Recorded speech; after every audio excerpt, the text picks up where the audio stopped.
இணையதள நேயர்களை மீண்டும் www.qcrc.in என்ற இணையதளத்திற்காக நியூ தமிழ் செய்தி அறிக்கையில் உங்களை சந்திப்பதில் பெருமகிழ்ச்சி அடைகிறோம். இன்று 24 அக்டோபர் 2009க்கான முக்கிய செய்திகளை தற்போது பார்க்கலாம். தாய்லாந்து நாட்டுக்கு சுற்றுப்பயணம் மேற்கொண்டுள்ள பாரத பிரதமர் மன்மோகன் சிங் அவர்கள் அந்நாட்டு பிரதம மந்திரி அபிசித்தை சந்தித்து இரு நாட்டு உறவுகளை மேம்படுத்துவதற்காக பேச்சுவார்த்தை நடத்தியதாக தாய்லாந்திலிருந்து தகவல்கள் வெளிவந்து கொண்டிருக்கிறது.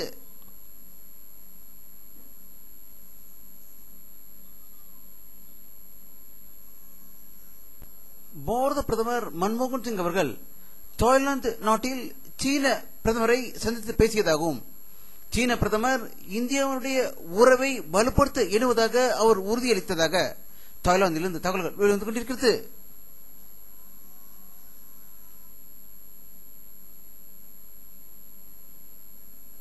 பாரத பிரதமர் மன்மோகன் சிங் அவர்கள் தாய்லாந்து நாட்டில் ஜப்பான் பிரதம மந்திரி யொக்கியோ ஒட்டோமாவை சந்தித்து இரு நாட்டு உறவை மேம்படுத்துவதற்காக பேச்சுவார்த்தை நடத்தியதாக தாய்லாந்திலிருந்து தகவல்கள் வெளிவந்து கொண்டிருக்கிறது.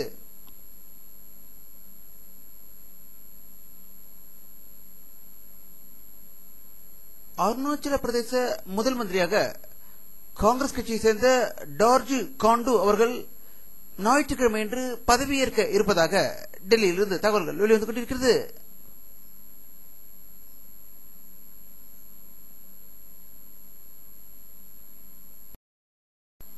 ஜோர்கன் மாநிலத்தில் நவம்பர் 1ஆம் தேதியிலிருந்து ஜனாதிபதி ஆட்சி அமல்படுத்தப்படும் என்றும் அங்குள்ள சட்டசபை கலைக்கப்பட்டதாக ஜனாதிபதி மாளிகையிலிருந்து செய்திகள் வெளிவந்து கொண்டிருக்கிறது.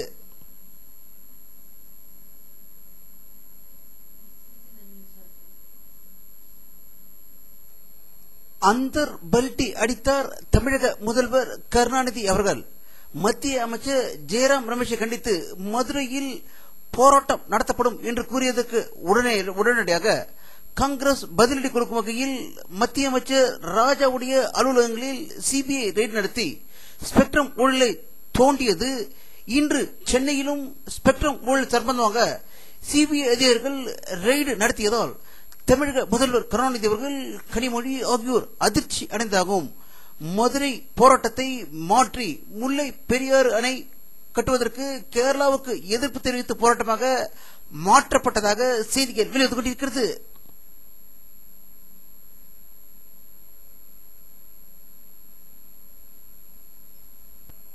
அதிமுக பொதுச்செயலாளரும் சட்டசபை எதிர்க்கட்சித் தலைவருமான செல்வி ஜெயலலிதா அவர்கள் வெளியிட்டுள்ள ஒரு செய்தியிருக்கையில் தந்தை பெரியார், பேரறிஞர் அண்ணா, கருணாநிதி ஆகியோர் பெயர்களில் முதுகலை பாடப்பிரிவு துவங்க இருப்பதாக சென்னை பல்கலைக்கழகம் செய்தி வெளியிட்டிருந்தது. இதற்கு கடும் எதிர்ப்பு தெரிவித்த செல்வி ஜெயலலிதா அவர்கள் கருணாநிதி பெயரால் முதுகலை படிப்பை தொடங்குவதை கைவிட வேண்டும் என்று வலியுறுத்தியதாக சென்னையில் இருந்த தகவல்கள் வெளிவந்து கொண்டிருக்கிறது.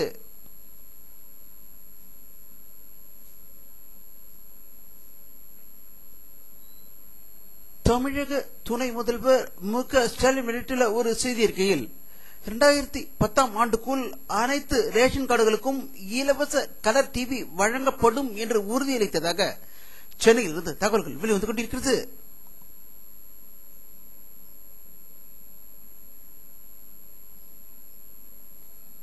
தமிழகத்தை சேர்ந்த எம்பிக்கள் இலங்கை சென்றுவிட்டு பாரத பிரதமர் மன்மோகன் சிங்கையும் காங்கிரஸ் தலைவர் சோனியாவையும் டெல்லியில் சந்தித்த போது விடுதலை சிறுத்தைகள் கட்சி தலைவர் தொல் திருமாவளவனை அழைத்து செல்லாமல் கைட்டுவிட்டார்கள். இதற்கு அவர் நிருபர்களிடம் கூறிய போது எனக்கு அழைப்பு வரவில்லை, அதனால் டெல்லி செல்லவில்லை என்று கூறியதாக தகவல்கள் வெளிவந்து கொண்டிருக்கிறது. இதை பற்றி நம்முடைய அரசியல் வல்லுநரும் கருத்து கேட்டபோது திமுகவுக்கு எதிராக இவர் போராட்டம் நடத்தியதாகவும் தமிழ் ஈழ மக்களை சித்திரவதை செய்கிறார்கள் என்று அறிக்கை விட்டதால் திமுகவுக்கு கோபம் வந்திருக்கலாம் என்றும் இன்னும் வருங்காலங்களில் பாமக, கம்யூனிஸ்ட் கட்சிகள் திமுகவில் இணைய இருப்பதால் விடுதலை சிறுத்தைகள் கட்சியின் தயவு இனி தேவையில்லை என்று இருக்கலாம் என்று கருத்து வெளியிட்டிருக்கிறார்கள். தொல் திருமாவளவன் என்ன நினைத்திருப்பார் என்றால் மன்மோகன் சிங்கிடமும் சோனியா காந்தியிடமும் மனு கொடுப்பது தேவையில்லாது பயன்படாது என்ற காரணத்தால் அவர் டெல்லி செல்லாமல் இருந்திருக்கலாம் என்றும் கருத்து வெளியிட்டிருக்கிறார்கள்.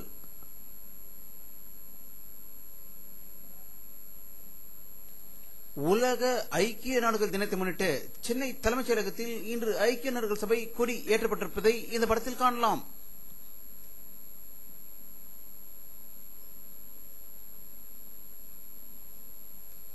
சென்னை மாநகராட்சியில் ஊழல் தலைவிரித்து ஆடுவதாகவும் கவுன்சிலர்கள் மக்களிடம் லஞ்சத்தை எதிர்பார்த்துக் கொண்டிருப்பதாகவும் இதற்கு எதிர்ப்பு தெரிவிக்கும் வகையில் அதிமுக சார்பில் இன்று மாபெரும் ஆர்ப்பாட்டம் நடந்ததாக சென்னையில் இருந்து தகவல்கள் வெளிவந்து கொண்டிருக்கிறது.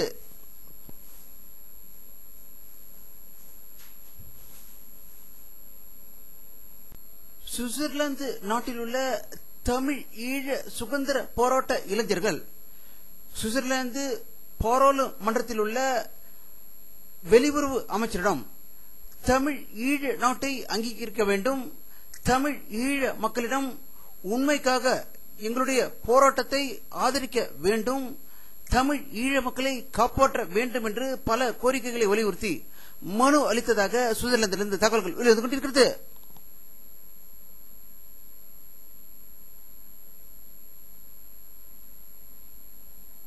மத்திய உள்துறை அமைச்சர் ப. சிதம்பரம் அவர்கள் வெளியிட்டுள்ள ஒரு செய்தி அறிக்கையில் மாவோயிஸ்டுகளுக்கு பங்களாதேஷ், மியான்மர், நேபாள் போன்ற நாடுகளிலிருந்து ஆயுதங்கள் வருவதாக அவர் ஒரு அதிர்ச்சி தகவலை டெல்லியில் வெளியிட்டிருக்கிறார்.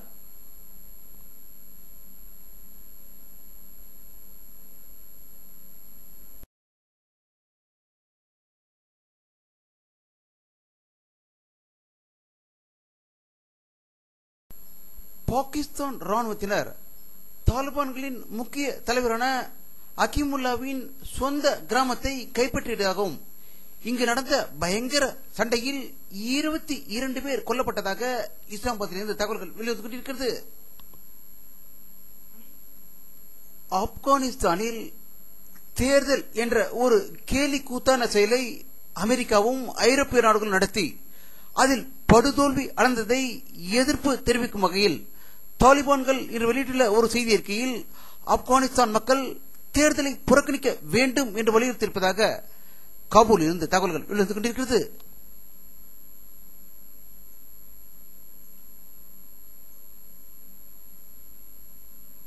வெனிசுலா நாட்டில் இன்று ஏற்பட்ட பயங்கர பஸ் விபத்தில் 10 பேர் உயிர் இழந்ததாகவும் பஸ் ஒரு பாலத்தின் மீது மோதி தலைக்குப்புற கவிழ்ந்து விழுந்ததாக வெனிசுலாவில் இருந்த தகவல்கள் வெளிவந்து கொண்டிருக்கிறது.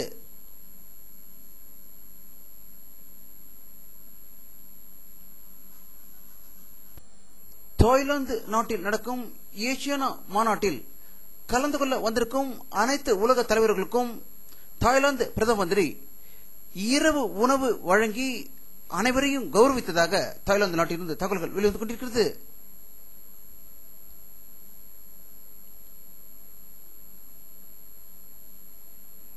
வானிலை அறிக்கை 24 அக்டோபர் 2009 பிற்பகல் 4 மணியில் எடுக்கப்பட்ட சேட்டலைட் புகைப்படத்தை தற்போது பார்த்துக் கொண்டிருக்கிறீர்கள். தமிழகத்தில் மேகமூட்டங்களே காணப்படவில்லை. இன்றும் வெயிலின் தாக்கம் அதிகமாக இருந்தாகவே தகவல்கள் வெளிவந்து கொண்டிருக்கிறது. மக்கள் மழை வர வேண்டும் என்று அனைத்து வகையான கடவுள்களை வணங்கிக் கொண்டிருப்பதாகவே தகவல்கள் வெளிவந்து கொண்டிருக்கிறது.